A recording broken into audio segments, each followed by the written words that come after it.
राष्ट्र संत श्री भय्यूजी महाराज आत्महत्या मामले में आज इंदौर के जिला सत्र न्यायालय ने अपना फैसला सुना दिया है। न्यायालय ने आत्महत्या मामले में पलक पुराणिक, शरद और सेवक विनायक को दोषी मानते हुए तीनों को 6-6 वर्ष की सजा सुनाई है। 12 जून 2018 की घटना के अनुसार राष्ट्र संत श्री भय्यूजी महाराज ने बाईपास स्थित अपने निवास पर अपनी लाइसेंसी रिवॉल्वर से गोली मारकर आत्महत्या कर ली थी। इस मामले में 6 माह तक परिवार के किसी भी व्यक्ति ने किसी पर शंका जाहिर नहीं की थी, लेकिन बाद में जांच अधिकारी बदलने के बाद उक्त तीनों आरोपियों को गिरफ्तार किया गया।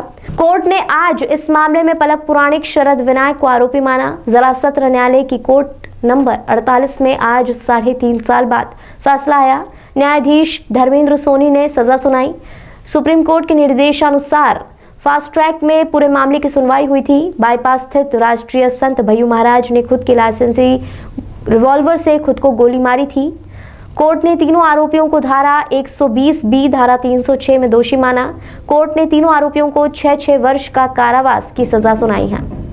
जिला एवं सत्र न्यायाधीश आदरणीय सोनी साहब द्वारा भय्यू महाराज के आत्महत्या के केस में आरोपी पलक, विनायक और शरद को 6-6 साल के कारावास से दंडित किया है और 500 रुपये के अर्थदंड से दंडित किया है।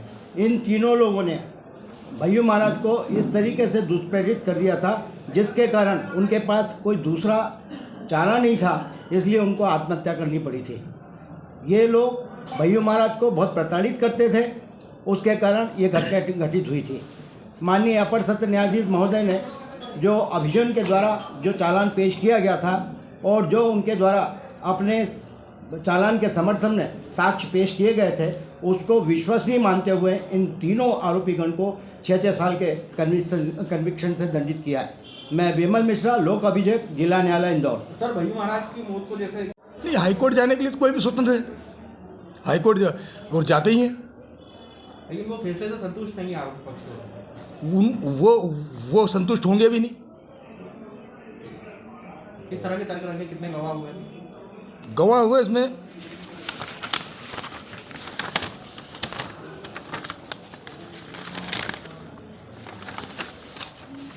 42 गवाह हुए थे।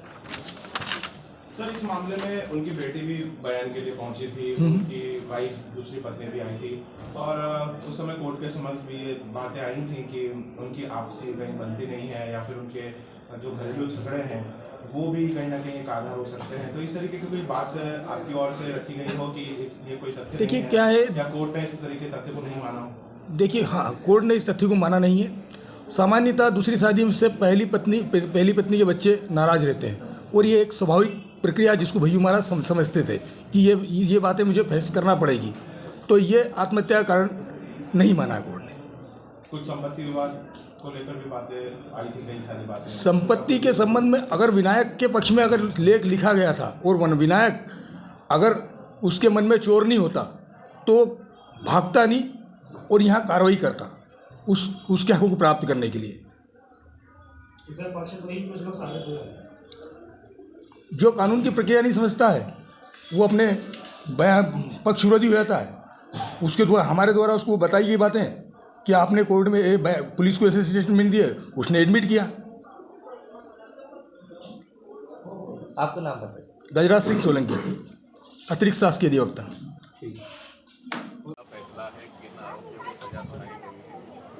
बिल्कुल सही सवाल आपका। फैसला भय्यू महाराज की मृत्यु को लेकर आया है। सर्वविवादित फैसला था आप सबकी जानकारी में कि भय्यू महाराज ने आत्महत्या की थी।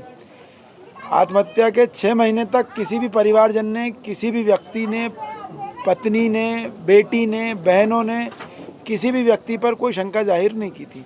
अचानक से 6 महीने बाद जांच अधिकारी बदला, उसने तुरंत फुरत में FIR की, इन तीनों को गिरफ्तार कर आरोपी बनाया गया।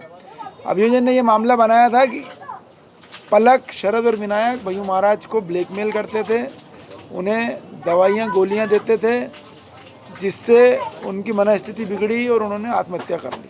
फिलहाल तक किन धाराओं में सजा सुनाई? प्रकरण जो बनाया गया था अभियोजन का 384, 306, 120B का मामला बनाया गया था।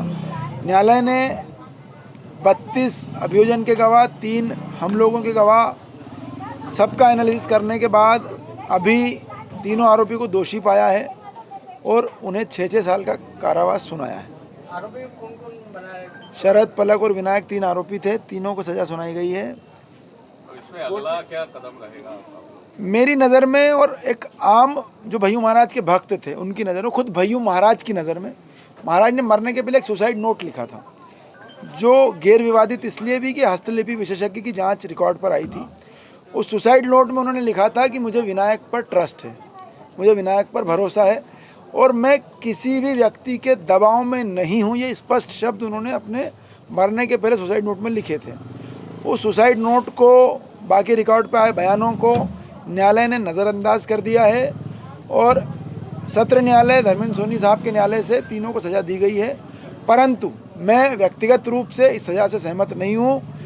100% हम लोग उच्च न्यायालय अपील करेंगे और ये मामला न्याय की हत्या के समान है मेरे लिए। जब तक हम उच्च न्यायालय से न्याय नहीं लेंगे इस मामले में पीछे नहीं हटेंगे। अभी ड्रेस पे किसका कब्जा रहेगा, मतलब किसका अधिकार रहेगा? देखिए भाई, जब मरने के पहले महाराज लिख गए थे कि सारी संपत्ति पर, बैंक अकाउंट्स पर सब कर विनायक देख रेख करेगा, तो उसका सीधा सा मतलब था कि सब दूर विनायक आता और विनायक ना आए, इसलिए ये प्रकरण 6 महीने बाद रचा गया। तो ट्रस्ट पर अभी उसी का कब्जा है जिसको इस सज़ा के होने से लाभ हुआ है।